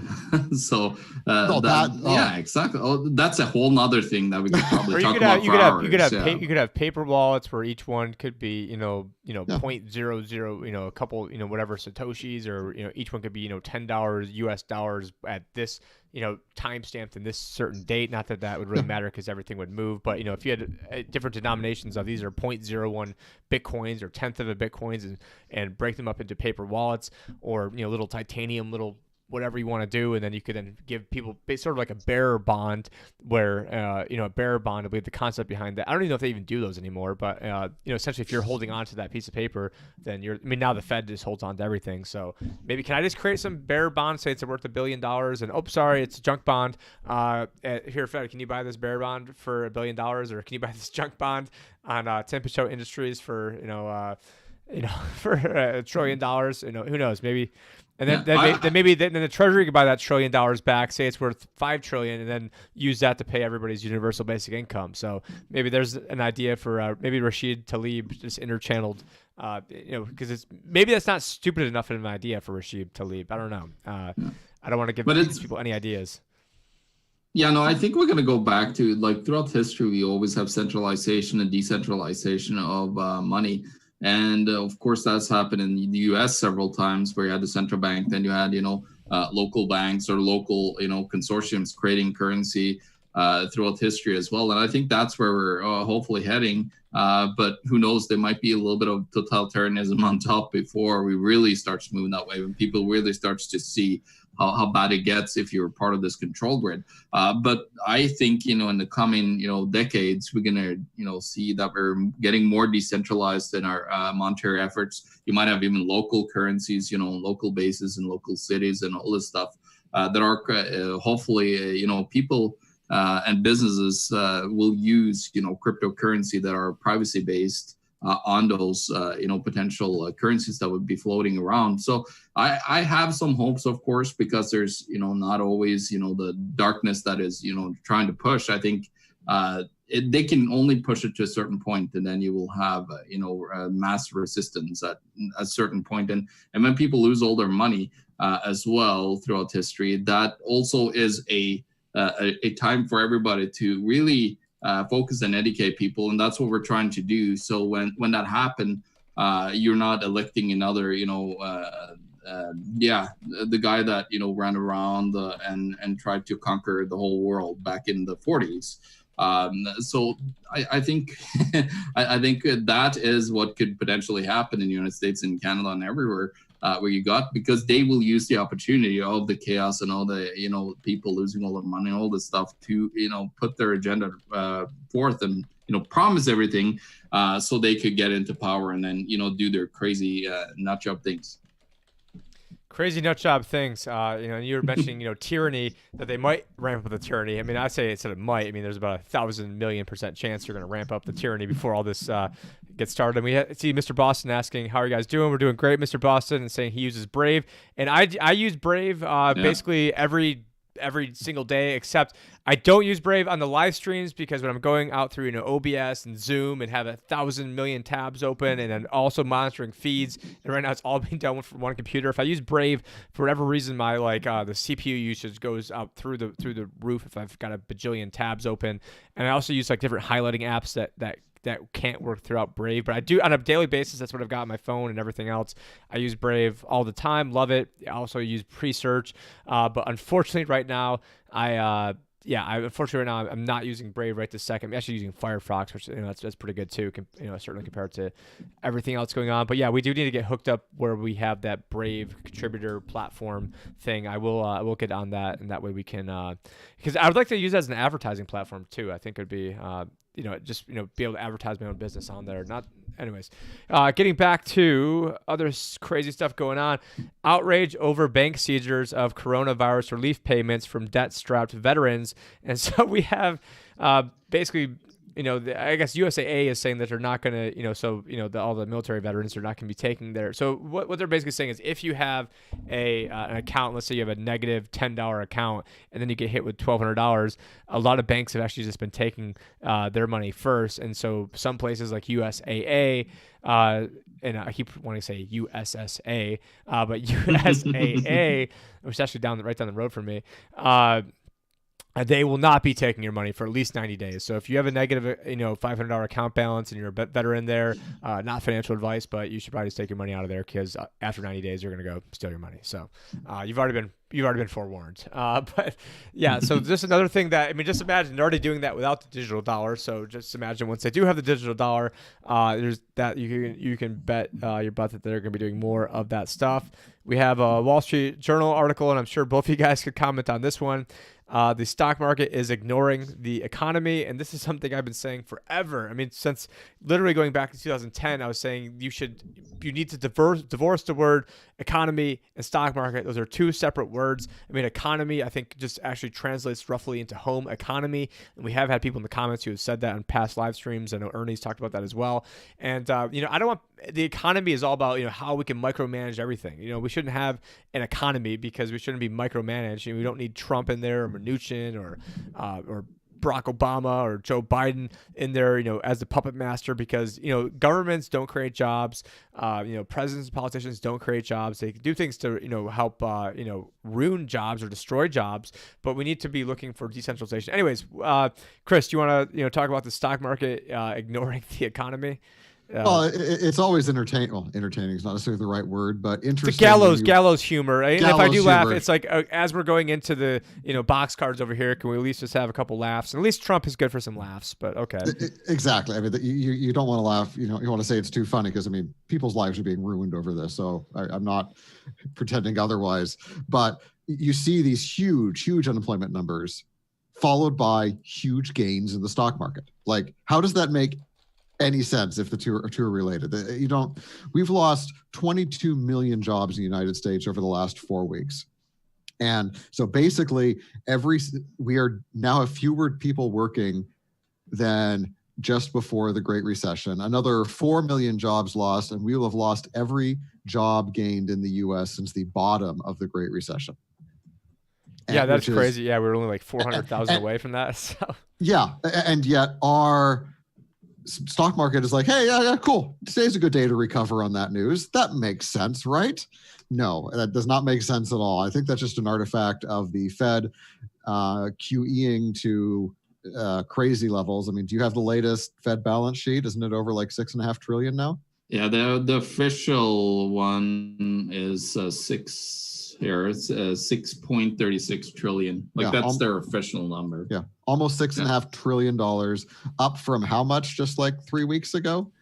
We're at the bottom. It was let's see here. Just want to give me 1 second. It's about 4.1 trillion. Yeah, so think about that. 2.2 something trillion, which is just utterly insane. Yeah, that if we go, sorry to interrupt you again, if we go to the financial crisis, it was $1 billion in about 3 months. Yeah. So this is basically almost half of their balance sheet has grown that it did during the entire QE1, QE2, QE3, QE4, throughout all those years. In the last month, about half of that has been done by the Fed, and it's just going to continue. And so, yeah, of course the stock market. Well, technically the last 107 years, if you go back to 1913. So it took like 107 years for us to get to, one. It basically took, the country, about 98 years to get from, 0 to 800 billion. And then to go from 800 billion to 4.4 trillion took like maybe 6 years, and then it froze for a while, and then for about 6 years, and then now it's taken months to go from 3.8 trillion up to like, what was it, 6.35 ish trillion. I'm going to pull up John's repo report up over here right this second. Yeah, and so yeah, of course the stock markets are going up because that's what they're buying. That's what they're doing, is they're propping up the stock market. So of course that will become entirely detached from the reality of the economy, because that's where all the inflation is going. That's where all the inflation of the last decade has gone, is into the stock market. That's why we've had gains there while everything else was flat. Is the big companies got their easy loans. They were able to buy their own stocks back. The Fed bought all those mortgage-backed securities and of course treasuries. That's why the treasury market has been going crazy lately. So it's more and more the stock market, the treasury market, all of this is just play money.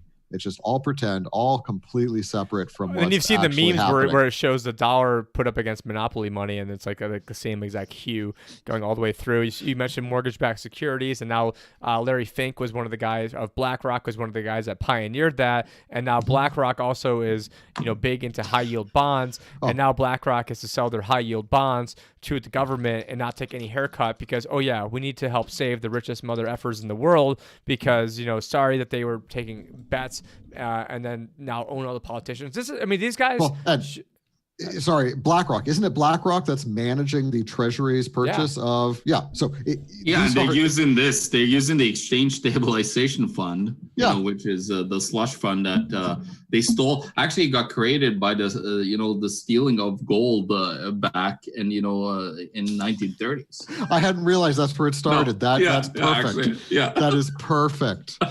And that's what they're doing now. I mean, they had it going a little bit during the Great Recession, then closed it up, and now they've opened it up again, and it's huge. It's buying junk bonds. It's buying everything. I mean, the stock market's going to go up. It's going to be full of fake money. Yeah, and what's really funny about that is that they actually are, bailing like the 1.5 trillion that they promised in two different purchasing facilities. Mm-hmm. I think it's the PM and SMCCF, they're called. These two programs are of course, what they're doing is it's a bailout. It's a TARP bailout, but it's 1.5. It's over double the size of the TARP bailout. And they don't care. I'll let you guys talk for a second, but I'm going to talk about some programs that Canada is doing as well now, because all around the world right now, we have so many different bailout programs that are happening. Bank of England is doing gilt purchases now, $15 billion a day. Everybody's getting in on this binge, and it's not, last time in the 2008, it was mostly, the United States that did this with the Federal Reserve, but now every single central bank is just blatantly doing it all around the world in every country. Yeah, and what happened unfortunately I don't have the chart pulled up, and I did have this my Acapulco speech where it showed, basically, we stopped printing, not say we, but, the Federal Reserve stopped printing money. It was right around like August, right around Halloween of 2014. Literally days later, the Bank of Japan started their program where they took, a keyboard, made up fake money out of the thin air. Here we go. Fake money underneath my keyboard is hiding a Donald Trump bill. And I'm trying to make up words over here. And then as soon as they started their program, they used their program to buy up their own stock market. So they were buying like 87%-ish of like all their ETFs. And this is going back to late 2014, distorting the market. Then you had the ECB, the European Central Bank, start their program a few months after that. They never even had a program. And then everybody said in unison, basically around October of 2018, that the ECB was going to stop printing money in December of 2018, that the Fed was going to, start selling $50 billion of bonds off their balance sheet a month. And I had been warning about this before I was on WAM, before I knew you guys have been warning about this and saying, there's how in the hell is the Fed going to sell $50 billion of bonds a month? It's going to explode the interest rate, and it's going to then tank the stock market. And so why are we listening? Why are we listening to all the freaking heroes that are coming in to save the day who were such idiots that thought that they could actually get away with selling $50 billion a month, and now they're buying like $50 billion a day. So you know what? We don't need the mother effers in there who were too effing dumb to even understand that this couldn't happen, to not be the ones who then try to get us out of this crisis. And I know it's a family-friendly show, but it pisses me off because this is why people are unemployed. This is why people are dying. This is why people are going to be losing their lives, is because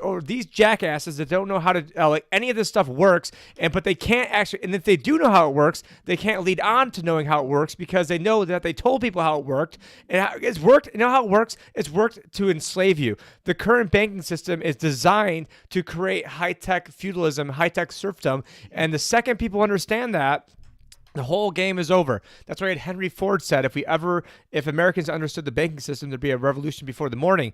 Except I believe he said that in 1903, 10 years before the Federal Reserve was even enacted. And so what they have now makes that even look like 1,000 times even worse. And you want to know why I'm getting pissed right now? I'm getting pissed right now because everyone here knew that this was coming and this could have been stopped. But instead, and now I'm the one that takes heat for being, a libtard that doesn't support Donald Trump because I'm not a good team player. And then people people are like, oh, well, how come you're talking about the economy? How come you're talking about all this financial stuff going on when you got people out in the streets? I'm like, the people out on the streets is because they don't understand the stuff I'm talking about. This is why. Yeah. And it's just so frustrating seeing that the same people who caused this crisis, the same people that, basically set the whole house on fire are now coming in with, a water cannon of gasoline saying that they're putting it out when they're just making it much, much worse. It's going to get way worse eventually. But, when will people wake up? When their granddaughters are out whoring themselves out, in order to pay the family bills? Is that when they're going to start waking this up? And you think I'm joking or being hyperbolic?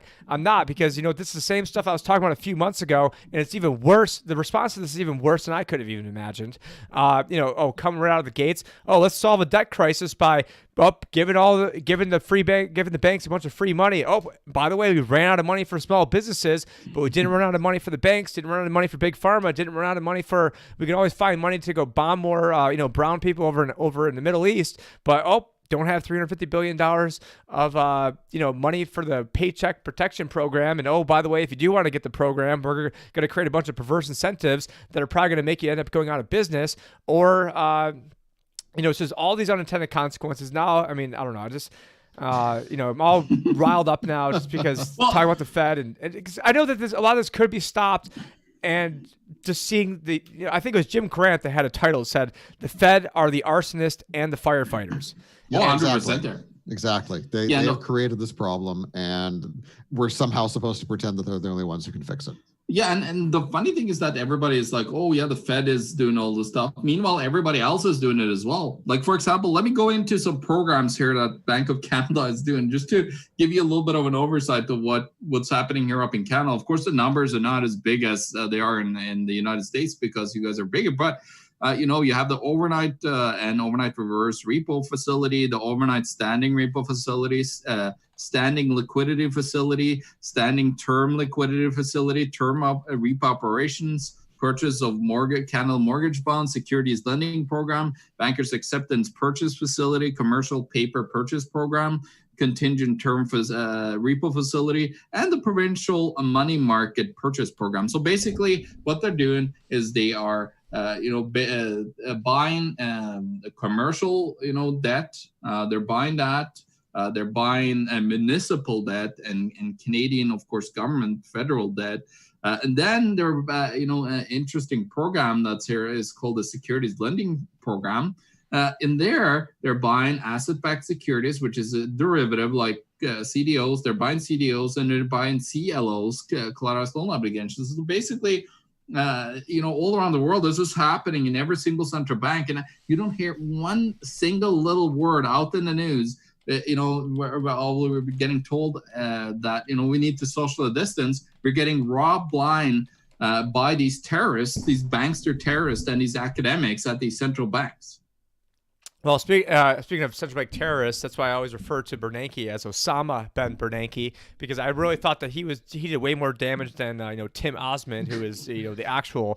And yeah, I mean, it sounds crazy, but yeah, I mean, Osama bin Laden was a CIA agent named Tim Osman. Not even a conspiracy theory. Anybody can go look that up for themselves. But guess what? What's going to cause more destruction? The phony bin Laden story or Osama Ben Bernanke? And I would say Osama Ben Bernanke, everything that he started, which is all on the coattails of what Alan Greenspan started, which Alan Greenspan, if they had YouTube back then, he would be on a channel like this, agreeing with everything we're saying, because he is a complete sellout, was talking about gold and silver and was a big time, basically he would be one of us back in the 60s, or we'd be one of, but then they took him on to then basically buy him up and silence one of their biggest critics, just like Larry Kudlow. That guy's a complete whore, where he went and he was against all this different stuff, and then Donald Trump puts his arm around him, squeezes his bicep and tells him how cute he is, and then all of a sudden now Larry Kudlow then sells his complete soul out, and a soul out, yeah. But here I was listening to Larry Kudlow at 14 years old when he was on CNBC, watching his show daily for like 4 years. And so you can't say I'm some like anti-Larry Kudlow guy. I just know that he changed his stance. I didn't change mine. And to see so many people that just, sell themselves out, just really just pisses me off. But Make some cash. and it's all gone. Yeah, well, speaking of cash and all gone, you're going to have a lot of cash to go buy a home right now because Chase is now requiring a 700 FICO credit score. JP Morgan. Yep, JP Morgan Chase, and 20% down payment to buy a home. I mean, how many people out there have 20% down payments to buy a home? I mean, certainly, I saw a meme today where it was a husband. Yeah, it was a husband and wife. And they each had their $1,200 checks, and it goes. It was like the newest. What's that one show? It's not like Flip or Flop, but there's like the where they're going like buying the home on like E or we're not on like the whatever the home. I don't watch TV, but it was that House Hunters. That's what it was. And it goes, yeah, it goes. The husband and wife each have their $1,200 check, and underneath it goes budget is $3.7 million or something. So. Yes. Well, that's the joke for that show. My wife used to love watching that, but basically everybody's like, "Yo, yeah, I trim dog hair on the weekend, and my husband, grows tomatoes, and our home budget's $1.5 million." Well, maybe he wasn't growing tomatoes. Yes, I know. Those are very green, pungent, skunk-smelling tomatoes. Exactly. But just think about what this means is that if you need to have that type of deposit to then buy a home, then that means there's going to be a lot. Then now you are greatly decreasing the supply of potential buyers while also greatly decreasing the demand because now people don't even have, we got more people unemployed the past, 4 weeks than, all the jobs that were created the past 10 years. And so that is simple supply and demand right now would state that it'd be a terrible time to go out and try to purchase a home right now. And I don't know, maybe that's a mortgage broker calling me and saying, no, it's a great time.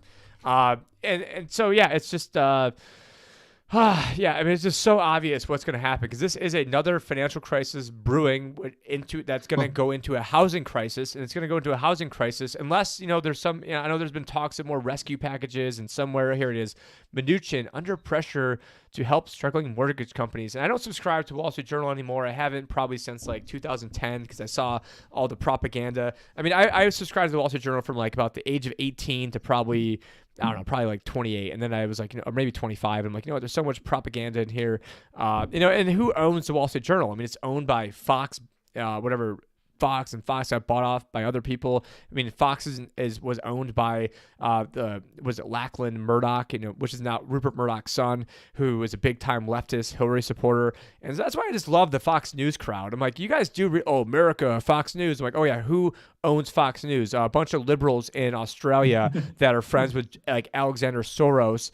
So Rupert's son Lachlan and England, yeah. No, actually, I believe it's Australia. I believe it's Australia. Yeah. You don't even have to go that deep. I mean, all the people who work at Fox News are donated to Democrats. 80% of the people who work at Fox News donate to Democrats. They're the same as everybody else. It's all just controlled opposition. I think they're even worse than anything else because at least with like MSNBC, I mean, we showed in the last video, that Trump should or Biden should form a shadow government. I mean, there's such crap on CNN and MSNBC that I mean, anyone that pays attention to that, I just write them off. I mean, we're like an information war right now, and if you are still believing that bull, then or I guess Luke would say a bunch of malarkey. If you still believe all that malarkey, it's like we're in like a medical triage right now where we got people that are bleeding out, and if you are still that indoctrinated, next, I'm not even going to talk to you because at this point, we've got limited time, and I don't feel like wasting my time on the people that are too far down the rabbit hole. But the Fox News people are the most maddening because I feel like Fox News is the most dangerous because they're obviously not as fake as the other news agencies, and so but then what they'll do is they'll then like Judas goat you at the last second and like kind of point you in the right direction, and then at the very last second kind of Judas goat you over here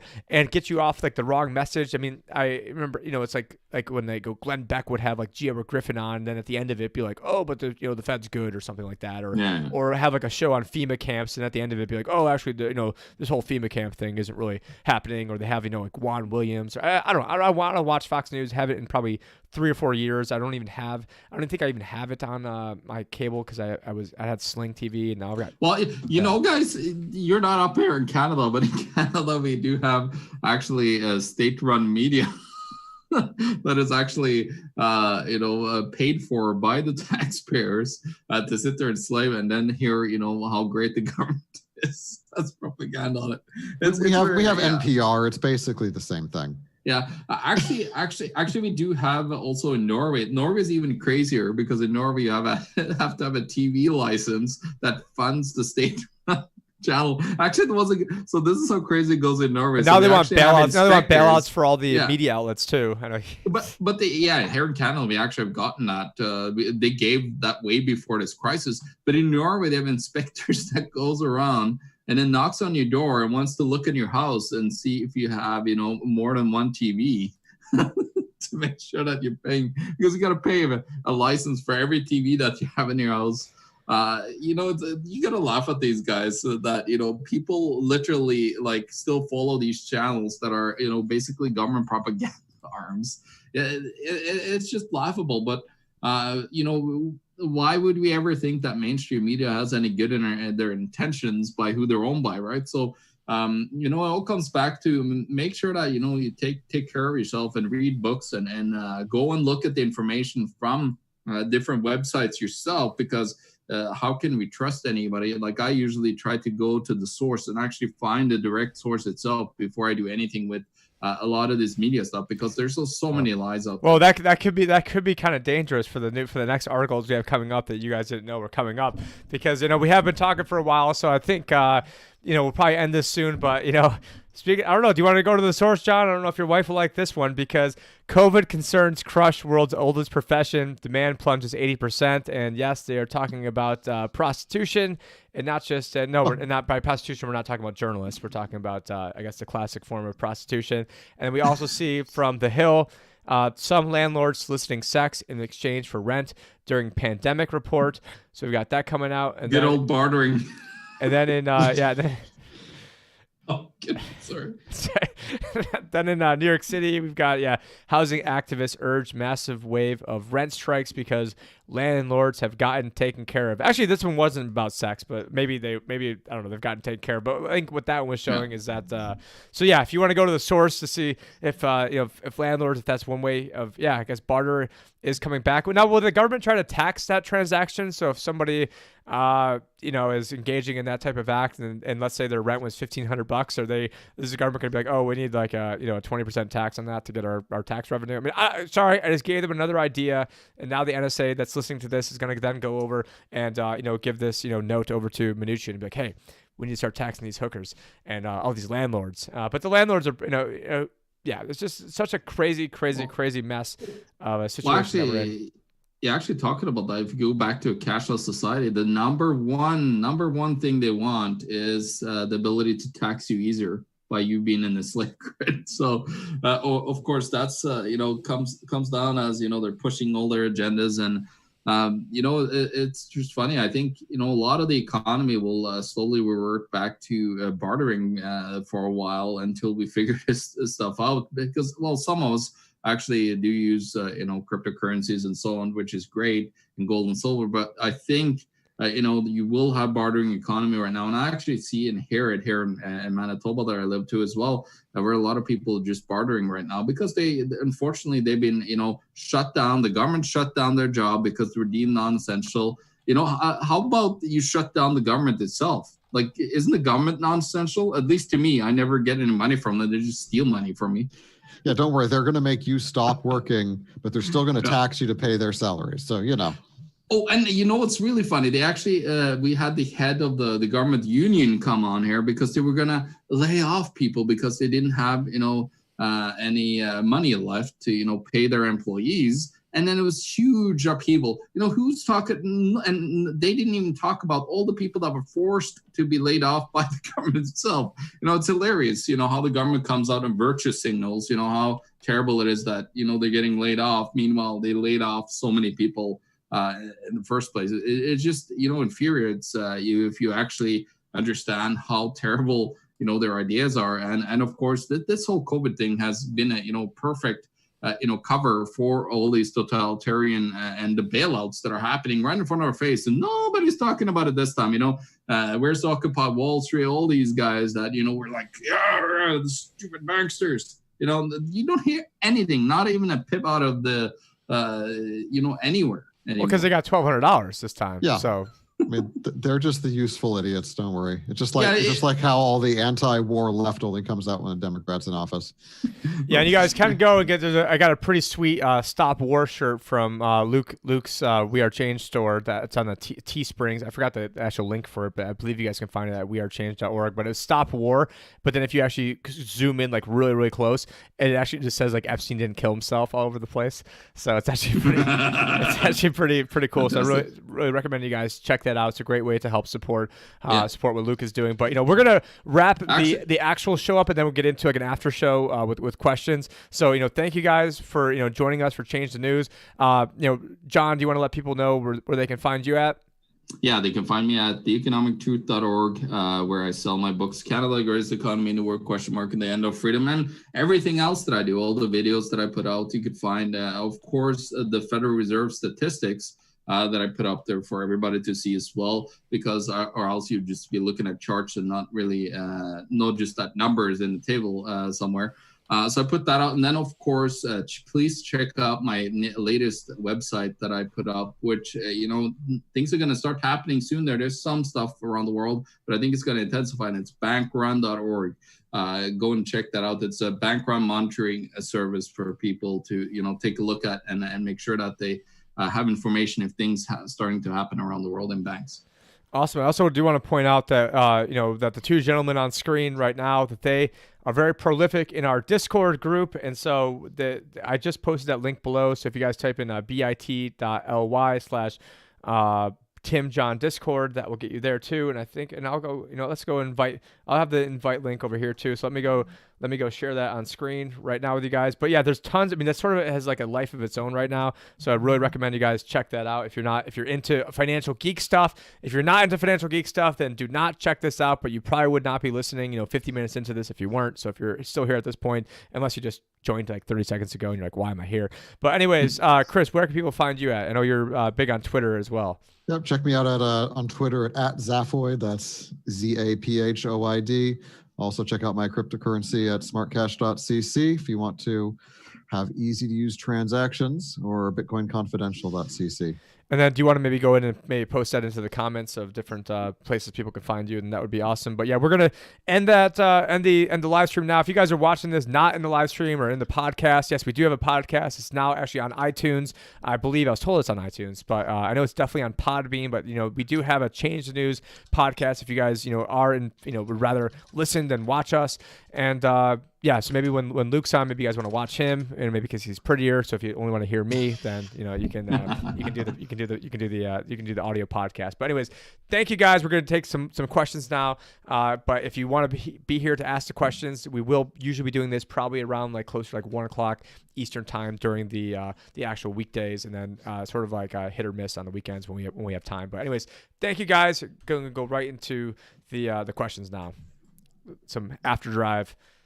All right, cool. So we've got the after drive questions going on. So thank you, Thomas. Thank you for Mr. Boston, who's been very active in here. We see Crystal Hayes, poor Seth Rich. Yes, that's a whole other. And Thomas Holland says, actually, I'm reading these going upwards right now, so I guess I probably should have started from the top and going down, because now I'm trying to like piece together conversations. But yeah, what was so he is not dead. Oh yeah, talking about Epstein.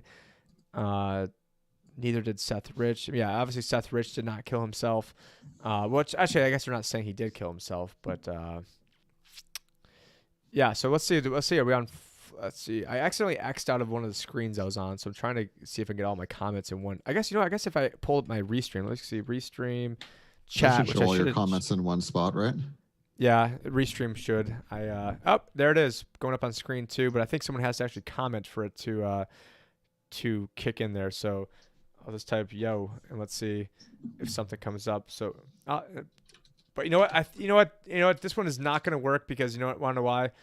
Because I think I'm logged in as the Liberty Advisor on OBS and not Change the News. So I'm not sure if that will end up working. But anyways, let me go to. So we also are on float.app / Liberty Advisor. We're going to make our own.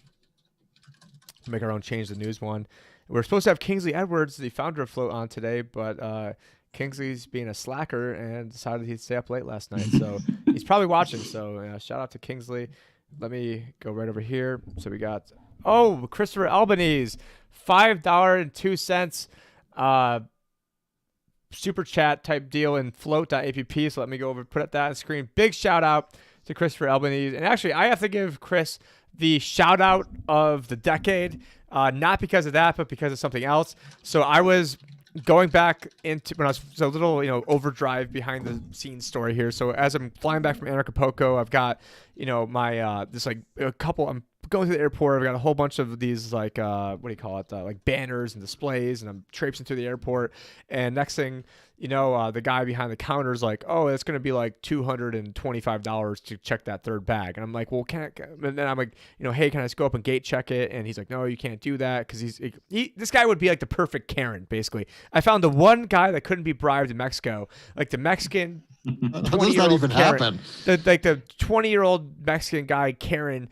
I'm like, damn it. And so I was like, you know what I'm going to do? I'm going to go sneak this on, and I'm going to go, I'll gate check it. I'll sneak it through anyways. He won't see what I'm doing. And then I go up to the gate, and wouldn't you know it, that guy had gone from the bottom up to the top level and was like the guy checking the ticket. And he's like, no. He's like, I know you're trying to pull this. And so then I go and see that I end up see this lady with her baby, and the baby's crying. And I'm like, oh man, there's just like 2 seats on the like little like hopper to get to wherever we're going. I think we're going from Acapulco to Houston or Dallas. And I think it was Dallas. And so anyways, this lady's, the baby's crying. And then I was supposed to, of course, I see the lady's ticket, and I'm supposed to be sitting next to the crying baby. And Christopher saved the day and said that he would sit next to the lady who had the baby as long as I gave him a free consultation, an hour-long consultation. I'm like, dude, I will give you like 2 hours consultations or something, because you definitely saved the day. Because he's like, it's not that big of a deal. I'm like, well, I've got little kids. I've got babies who are crying all day long. It's my only time not to be next to a crying baby, and you don't have kids. And so but anyways, the baby ended up being good, and he spoke Spanish, and the lady was Spanish, and so, or spoke Spanish too. So yeah, I only speak American. I don't speak Mexican. So sorry. Yeah. So thank you so much, Christopher Albanese. And he says I missed some of the recent discussions. Have you guys talked about the recent moves against stable coins? And he has that summarized here. So let's see the recent moves from stable coins, and see, you guys send in super chats and things like this so he sent one through Float, so that will probably come through Bitcoin. So yeah, I gotta, sorry to interrupt you, Tim, but I gotta laugh at stable coins, the name stable coin, especially because they're backed against a coin that is losing value all the time. Yeah, it's a really silly thing, not to mention the whole USDT fractional reserve banking thing. But yeah, the FSB has been working against a lot of the different stable coins, suggesting that they highly regulate coins like USDT, USDC, TUSD, I guess, probably DAI and PAX, though those would be a bit harder since they're more decentralized, though I'm sure they'd like to just say, no, you can't use them. They don't like competition in the money management competition sector, is a sin. Was that Tone Vase or was that Rockefeller that said that? No, sorry. Yeah, I think that was Rockefeller. But yeah, and you said the FSB, Chris, is that the Financial Stability Board? Yes. Yeah, exactly. That's another sinister organization that have basically a whole bunch of central bankers controlling. And Tim, if you actually go to the FSB's website as well, they have they basically come up with ideas on how. Well, Chris gave us a super chat. So Chris gave us a super chat. So I'm first going to stay with his article. Yeah. But central banks recommend to ban stable coins. Central banks push for heavy duty regulation of centralized, privately issued global stable coins and consider prohibit decentralized ones. Fiat pegged cryptocurrencies are coming under scrutiny. And the key takeaways are the FSB, as John just mentioned above, outlined 10 recommendations to central banks regulating stable coins. The FSB's international. Okay. Yep, and there's the list over there. There we go, yeah. So you guys, without even reading the article, you and Chris right on the money over there with everything going on. Well, I guess no pun intended with right on the money. So I seriously, did not was not trying to be punny on that one, but yeah, it's such a. All right, I'm getting better at being able to have you guys see it and the people at home see it, because it's like behind the scenes. There's like 3 different things I do all simultaneously at once. But if they ban these, I mean that'll probably precipitate a severe Bitcoin and overall crypto drop, because I mean, honestly, we don't know how much of the crypto rise is due to Tether just printing a bunch of new Tether without actual backing. And well, they in their 2 bank accounts, right? Yeah. Well, however many they have now. I honestly stopped trying to track all. I mean, you don't trust like the piece of paper that they had from a law firm or accounting firm and said that they're legit. You don't trust that?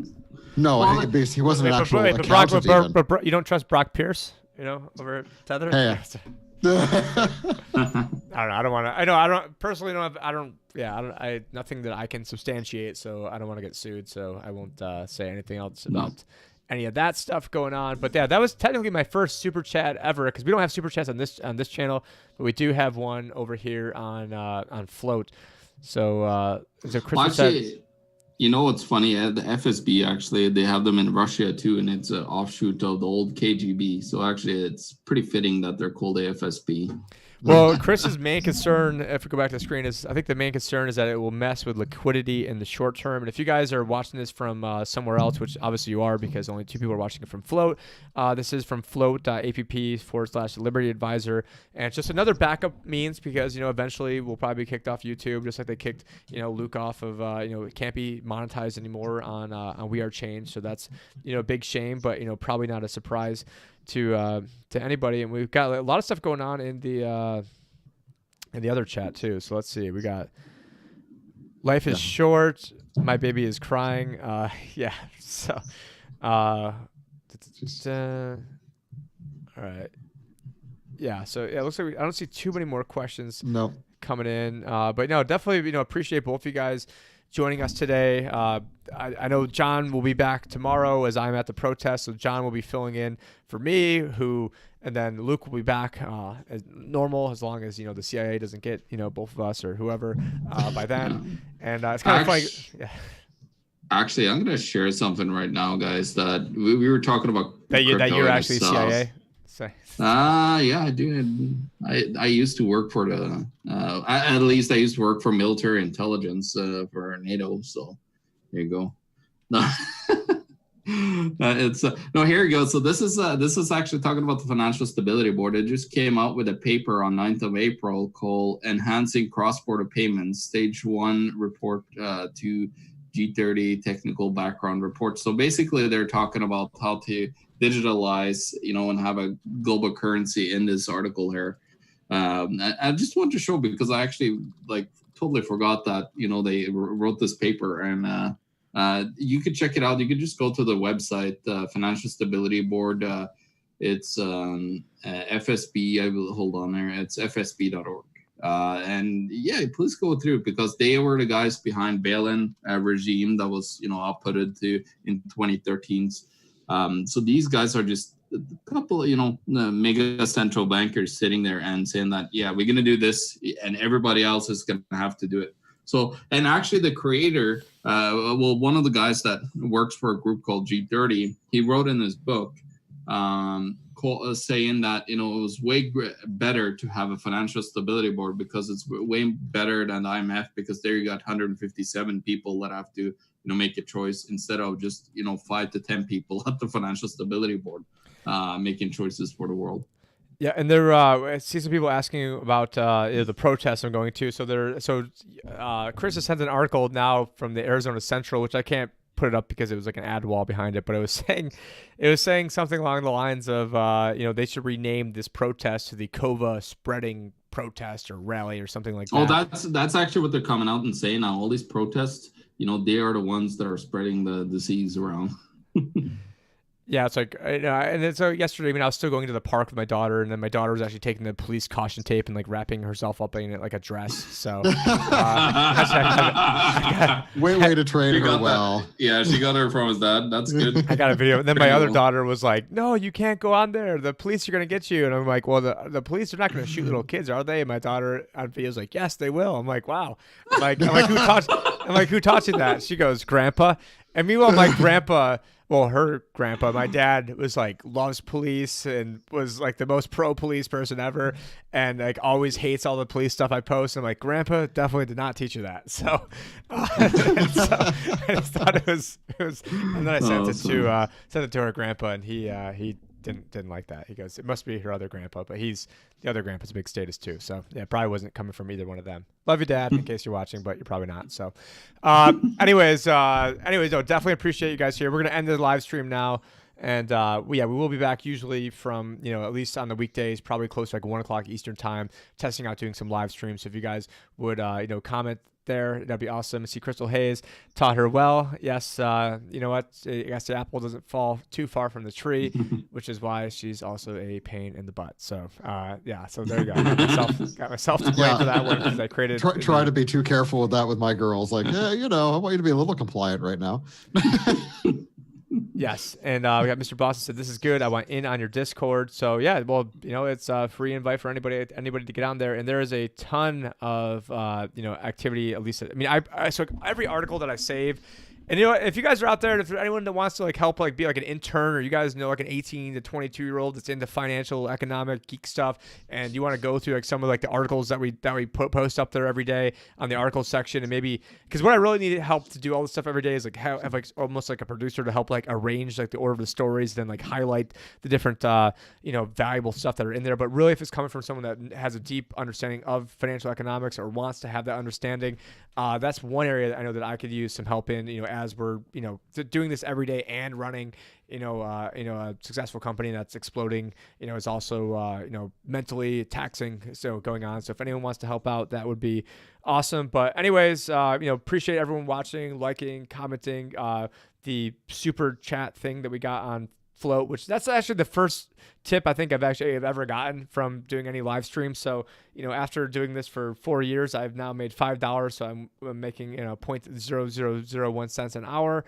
But it's about spreading the news, trying to document this ongoing financial collapse, and not just taking it while we're still able to do this, because eventually we might not be able to do this once we get underneath social credit. So don't say we didn't try to warn you and that we didn't try to stop this from coming. And definitely thank you guys out there, and especially John and Chris, who are also not going to let this come, without a fight. But anyways, thank you guys for joining us. This is Tim Picciott along with John Sneisen and Chris Karabats, wishing you guys a good weekend. And we will be back tomorrow. We, as in John and Luke, tomorrow. And I'm sure Chris probably has an open invite if he wants to be back tomorrow too, with Luke taking things over, being the captain of that ship. But anyways, thank you guys, and I will talk to you guys later. And in the stream, right? Thanks for having us.